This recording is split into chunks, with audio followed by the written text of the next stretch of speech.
Welcome to another week of Guava Tree Diaries. And I am so excited for what we will discuss this week because the topic is somewhat controversial. We discuss whether or not Jamaica's internationally renowned brand has helped or hindered the development of cultural heritage in Jamaica. And I believe that this is something that we should look on and we should all think critically about it because the fact is that we are seeing this in real life, live and direct every day in different aspects of our culture, whether it be on our phones or face to face or in our community. So, how will we look at Jamaica's global brand? Will we look at it as help or will we look at it as hindrance? Let's go.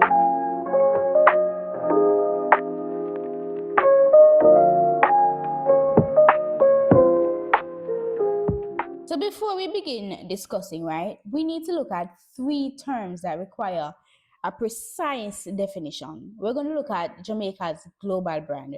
We're going to look at cultural heritage, and we're going to look at the development of cultural heritage. So when we think of a global brand, so it is like a national brand, right? And a national brand is the aggregate of perceptions, associations, and emotional responses that international audiences attach to a country's name, symbols, and cultural outputs. Jamaica's global brand is arguably the most powerful of any small nation relative to its size because we are built on recognizable exports, reggae music, and its foremost ambassador, Bob Marley. We have the Rastafari movement, we have Usain Bolt, we have the imagery of sun, sea, sand tourism, and the sensory associations of jerk cuisine and or famous Blue Mountain coffee. So the brand did not just emerge from a government marketing campaign. It was built organically through the diaspora movement, through cultural production and global media, and it only later became the subject of deliberate nation branding strategies. So let's also look at cultural heritage. And we're going to look at UNESCO's definition because it defines cultural heritage as the legacy of physical artifacts and intangible attributes inherited from past generations, maintained in the present, and bestowed for the future benefit of our present generation. So in Jamaica's case, this encompasses two distinct but quite related domains because we have tangible heritage, which include historic sites such as Port Royal, Spanish towns, colonial architecture. We have some plantation great houses and we have maroon settlements. And then we have intangible heritage, which are arguably more significant and I would say more at risk because we have folk traditions, Kumina, the Naya Bingi drumming, the John Kunu masquerade, which we no longer see, the identification of Patois as a linguistic system, which still needs to be studied. And then we have our traditional medicine practices, and then we have the Maroon cultural sovereignty that was recognized under treaty. So it is critical to note that Jamaica's global brand draws heavily from intangible heritage, while the policy and the financial systems designed to protect heritage have historically only prioritized the tangible. So we look at the development of cultural heritage. So heritage development does not mean preservation in a static sense, but it is an active process, a community rooted process of documenting, transmitting, institutionalizing, and deriving sustainable value from heritage on the terms set by the heritage communities themselves. So the distinction between preservation and development is important because the brand often accelerates the consumption of heritage without necessarily funding or empowering the development of the heritage or the people providing this heritage building. So when we look at how Jamaica's brand is being helped, right? We have the most direct contribution of Jamaica's global brand to cultural heritage, and it is the platform that we have. Because when we look at, for example, Bob Marley's music through Rastafari, so this is a movement rooted in a deeply Jamaican spiritual and cultural tradition. And the global attention that has been created for and interest in documenting and studying and institutionalizing Rastafari as a living heritage tradition is it's a movement really and truly.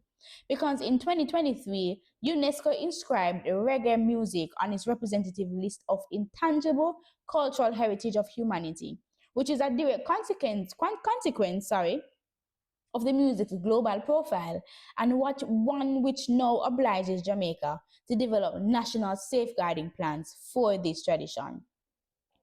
One of the other things that helps Jamaica's brand also is tourism, because our brand drives tourism, and tourism, when it is properly channeled, right, it drives revenue that can help to fund these heritage institutions. Because the Jamaica National Heritage Trust, established under the Jamaica National Heritage Trust Act, maintains a mandate to identify, preserve, and develop Jamaica's heritage. So some funding flows from the heritage tourism sites. So heritage tourism, which is visitors seeking authentic cultural experiences beyond the resort corridor, is a growing global market, and Jamaica's brand makes it a natural destination for this kind of segment.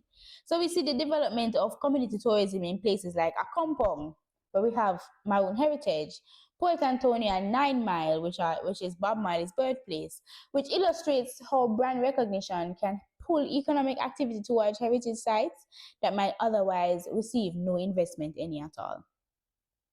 And then we also have to think of diaspora engagement and cultural pride, because Jamaica's powerful global brand has cultivated a diaspora that has been spread across the United Kingdom, the United States, Canada, and even beyond. It has strong emotional and financial connections to the Jamaican culture. Because diaspora communities, they fund the cultural festivals, they support cultural institutions, and they also create the demand for authentic Jamaican cultural products that incentivizes preservation at home. So brand pride also strengthens the domestic cultural confidence. When Jamaican music and food and language are celebrated internationally, it reinforces the social value of maintaining those traditions domestically, countering the colonial era tendency to devalue the indigenous cultural forms. So with all of this, there's a cause and effect, a positive chain, because you have global brand recognition, then you have international cultural prestige, we have the UNESCO inscription, we have national safeguarding obligations, and then we have institutional and funding frameworks for heritage protection. So all of this shows that Jamaica's brand has indeed been helped. But as there is with positives, there are negatives, because there are so many other things that negatively affect the brand of the country. And the first thing that comes to mind and the first thing that we must consider is co-modification and how complex it is. Because Jamaica's brand, it is consumed internationally. It sometimes becomes a simplified, aestheticized version of a profoundly complex cultural reality.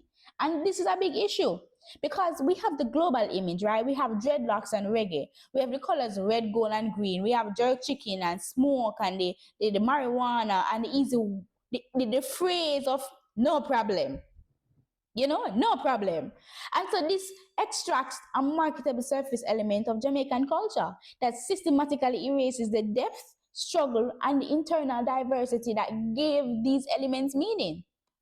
So Rastafari, for example, it's a sophisticated and theological system, right?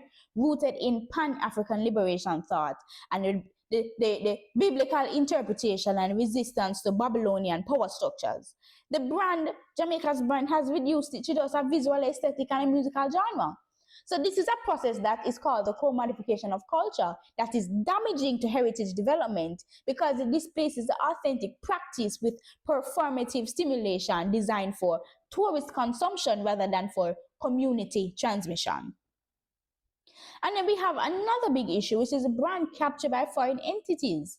And this is an intellectual property leakage problem, because the economic value generated by Jamaican cultural heritage, the music and the royalties and the licensing fees and the merchandising, this has historically flowed disproportionately to the foreign record labels and the distributors and the brand owners, rather than to the Jamaican creators and the heritage communities themselves.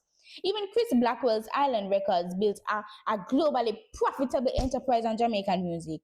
And we have the debate over how Jamaican artists share in the value of our music and how well documented it is.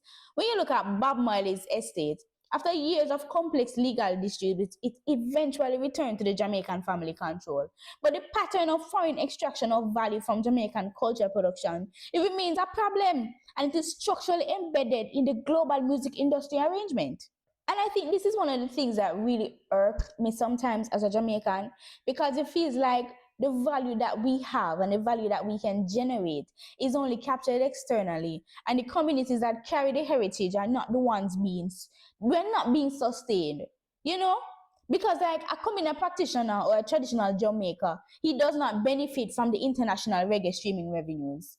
It's the same way the artist doesn't benefit, and it really is upsetting, because this is a cause and effect, because we have the brand generating the global commercial demand for the Jamaican cultural product, and then we have the value extracted by these foreign intermediaries.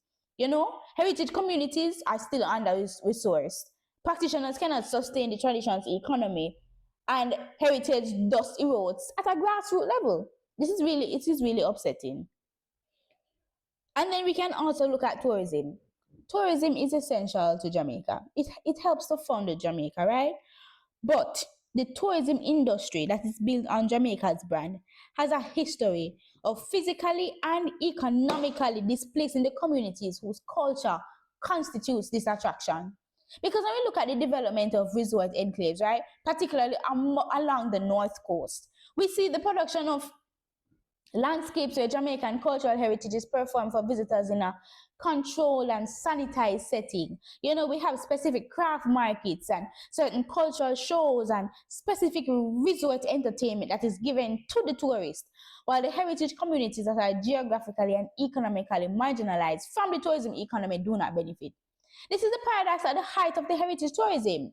The brand brings visitors seeking authentic Jamaican culture, but the infrastructure that serves these tourists systematically distances them from it. That's why I always say that if a tourist comes to Jamaica and they stay in the resort, they have not come to Jamaica, they have just come to a resort. Because you cannot stay in a resort and enjoy what the culture has to give you. There's no such thing. It makes no sense. And this goes hand in hand with a homogenization problem, because the brand has a gravitational pull within the Jamaican cultural production, right? But it suppresses the internal diversity, because when we look at reggae and dancehall, it's globally celebrated and it is rewarded. However, practitioners of the less internationally visible forms like John Kuno and Kumina and the traditional storytelling in patois and the maroon music, these face both less economic incentive and less institutional recognition for their practice. The brand in itself, it can narrow the cultural space it claims to represent. So when I look at this from a perspective, right, I can honestly say that Jamaica's global brand it's not simply a help or a hindrance. It becomes a powerful force where the effect on cultural heritage development depends entirely on the policy frameworks that govern how value is distributed and who controls the terms of cultural representation. Because the brand creates two things simultaneously: an enormous opportunity for us to thrive, and a structural vulnerability that can cause us not to thrive. The opportunity is a global platform, because we have the tourism revenue and the diaspora engagement and the international political capital, all of which, if it is properly governed, it could resource the genuine heritage development. But then we have the vulnerability, which is the constant pressure of commodification and the IP leakage and displacement of the authentic practice by commercial performance. And an example of this I could use is probably the Maroon communities of Akompong and Moetown, because these communities have maintained the most internally governed heritage practices in Jamaica. The Maroon treaty rights, the Cromanti language fragments, the traditional medicine, and the ceremonial music, but precisely because they have a degree of political autonomy that partially insulates them from the commodification pressures of the broader brand, and that's why they're still here. But yet, even they face the tension between heritage tourism demand and the internal cultural sovereignty. It's like there's no winning. There's really actually no winning. So when we look at Jamaica's brand as having elevated the global visibility of Jamaican cultural heritage and the exposure that it faces, we realize that the effect is not something that is predetermined. Because, as I said before, it's a product of policy choices about who owns what, who owns intellectual property, how the revenue is distributed, what institutions can be sourced to protect the heritage, and whether heritage communities can be empowered as agents of their own cultural development or merely just being cast as performance in a somebody else's brand story. So the most pressing task for Jamaican cultural policy is not just to choose between the brand and the heritage, because you cannot separate them, but it is to build on the governance and the architecture that ensures that the communities who carry Jamaican heritage are the primary beneficiaries of the value that it can generate. So this topic it's something that I've been very passionate about. And I hope that this discussion has been able to further even more discussion, because this is an issue that really needs to be looked at and is something that we need to understand as Jamaican people. And if it is that you are interested in reading up some more, you can even read up on Caroline Cooper, who speaks on Jamaican popular culture, Keith Nurse, who speaks on the creative economy, and Norman Stolzov's Wait the Town and Tell the People, Dance Hall and Cultural Politics. So I really believe that this is a discussion that we almost have, and I'm so appreciative and I'm thankful that you have sat here for 16 minutes and listened to this discussion. Thank you.